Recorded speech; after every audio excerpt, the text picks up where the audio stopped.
Good evening, folks. Here now is the news. The United States economic job numbers for March came out today. While the unemployment rate fell 0.1% to 7.6%, the number of jobs added declined to a new 9-month low, as the U.S. added just under 88,000 jobs last month. The Bureau of Labor and Statistics claimed that nearly 450 workers either gave up working for jobs or that their benefits have expired and they are no longer counted as unemployed. The American Labor Bureau also reported its lowest number of Americans with jobs at 66.3% since 1979. The highest growth was seen in the healthcare and construction industry, while the sharpest decline was in the retail and government sectors.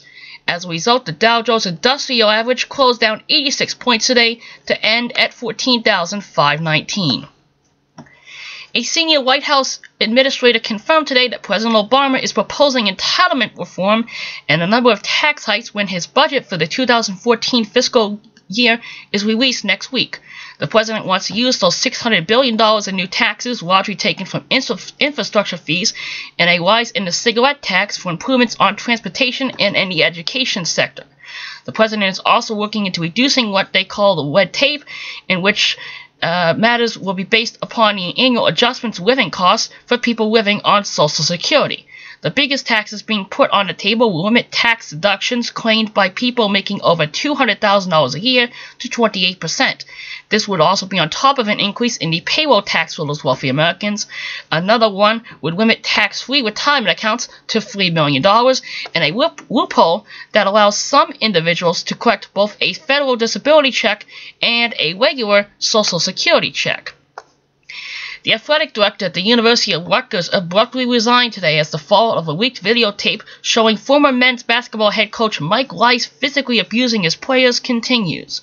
Tim Panetti stepped down after admitting he mishandled the incident, in which he suspended Rice for 3 games. Panetti was also able to cover up the matter until a report this week by ESPN discovered Rice's demeanor toward his players and staff, resulting in his dismissal. U.S. Major General Ralph Baker has been relieved from his post due to an investigation inquiry over alcohol and sexual misconduct charges.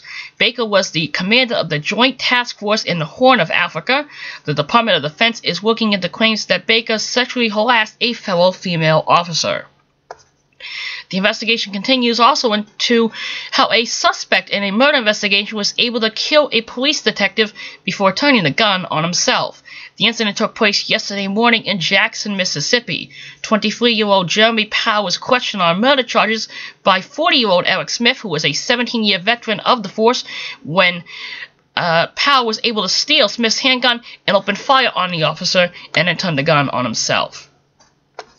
A federal judge today ordered pharmaceuticals to make the controversial Plan B or morning after pill available for women of all ages, regardless of a doctor's prescription.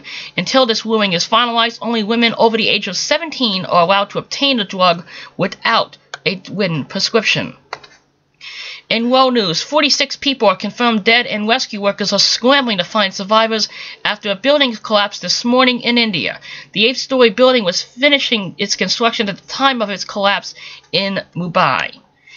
And finally, the FAA announced it will delay closing 149 municipal airports until June 15th at the earliest.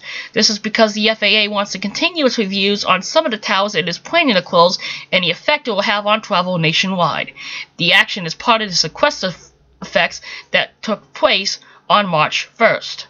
We will have any updates on the ongoing crisis in North Korea as warranted.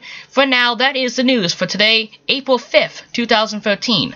I'm Michael O'Donnell. Have a safe and pleasant evening.